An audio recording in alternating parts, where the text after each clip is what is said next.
የሐዋርያት ሥራ ምዕራፍ 24 ከ5 ቀንም በኋላ ሊቀ ካህናቱ ሐናንያ ከሽማግሌዎችና ጠርጠሉስ ከሚሉት ከአንድ ጠበቃ ጋር ወረደ። እነርሱም ስለ ጳውሎስ ለአገረ ገዡ አመለከቱት። በተጠራም ጊዜ ጠርጠሉስ ይከሰው ዘንድ ጀመረ እንዲህ እያለ፣ ክቡር ፊልክስ ሆይ፣ በአንተ በኩል ብዙ ሰላም ስለምናገኝ ለዚህ ሕዝብ በአሳብህ በየአገሩ በየስፍራውም መልካም መሻሻል ስለሚሆን በፍጹም ምስጋና እንቀበላለን።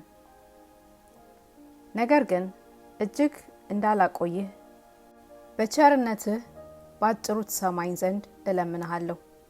ይህ ሰው በሽታ ሆኖ በዓለም ባሉት አይሁድ ሁሉ ሁከት ሲያስነሳ የመናፍቃን የናዝራውያን ወገን መሪ ሆኖ አግኝተነዋልና መቅደስንም ደግሞ ሊያረክስ ሲሞክር ያዝነው።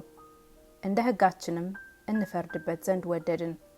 ነገር ግን የሻለቃው ሉሲዮስ መጥቶ በብዙ ኃይል ከእጃችን ወሰደው።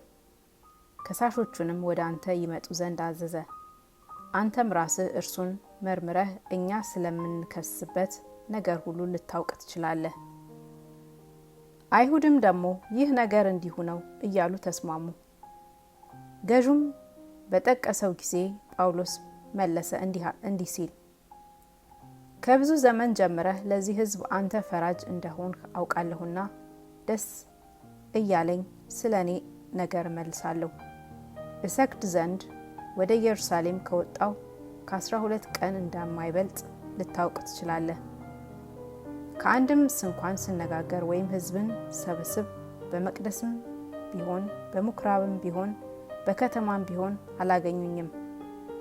አሁንም ስለሚከሱኝ ያስረዱ ዘንድ አይችሉም።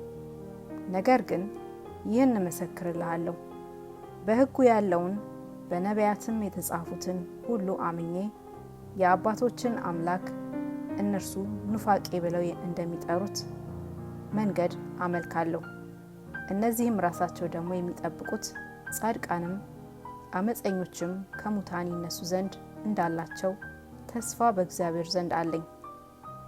ስለዚህ እኔ ደግሞ በእግዚአብሔርና በሰው ፊት ሁልጊዜ ነውር የሌለባትን ሕሊና ትኖረኝ ዘንድ እተጋለሁ። ከብዙ ዓመትም በኋላ ለሕዝቤ ምጽዋትና መስዋዕት አደርግ ዘንድ መጣሁ። ይህንንም ሳደርግ ሳለሁ ሕዝብ ሳይሰበሰብ ሁከትም ሳይሆን በመቅደስ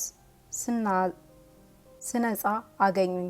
ነገር ግን በእኔ ላይ ነገር ያላቸው እንደሆነ በፊትህ መጥተው ይከሱኝ ዘንድ የሚገባቸው ከእስያ የመጡ አንዳንድ አይሁድ አሉ። ወይም በመካከላቸው ቆሜ ዛሬ ስለ ሙታን መነሳት በፊታችሁ በእኔ ይፈርዱብኛል ብዬ ከጮሁት ከዚህ ከአንድ ነገር በቀር በሸንጎ ፊት ቆሜ ሳለሁ በእኔ አንድ አመፃ ያገኙ እንደሆነ እነዚህ ራሳቸው ይናገሩ። ፊልክ ግን የመንገዱን ነገር አጥብቆ አውቋልና የሻለቃው ሉሲዮስ በወረደ ጊዜ ነገራችሁን እቆርጣለሁ ብሎ ወደፊት አዘገያቸው። የመቶውንም አለቃ ጳውሎስን ሲጠብቅ እንዲያደላለት ከወዳጆቹም ማንም ሲያገለግለው ወይም ወደ እርሱ ሲመጣ እንዳይከለክልበት አዘዘው። ከጥቂት ቀንም በኋላ ፊልክስ አይሁዳዊት ከነበረች ድሩሲላ ከሚሏት ከሚስቱ ጋር መጥቶ ጳውሎስን አስመጣ። በኢየሱስ ክርስቶስም ስለማመን የሚናገረውን ሰማው። እርሱም ስለ ጽድቅና ራስን ስለ መግዛት ስለሚመጣውም ኩነኔ ሲነጋገር ሳለ ፊልክስ ፈርቶ አሁንስ ሂድ፣ በተመቸኝም ጊዜ ልክ ያስጠራሃለሁ ብሎ መለሰለት። ያን ጊዜም ደግሞ እንዲፈታው ጳውሎስ ገንዘብ ይሰጠው ዘንድ ተስፋ አደረገ። ስለዚህም ደግሞ ብዙ ጊዜ እያስመጣ ያነጋግረው ነበር። 2 ዓመትም ከሞላ በኋላ ጳርቄዎስ ፊስጦስ በፊልክስ ፈንታ ተተካ።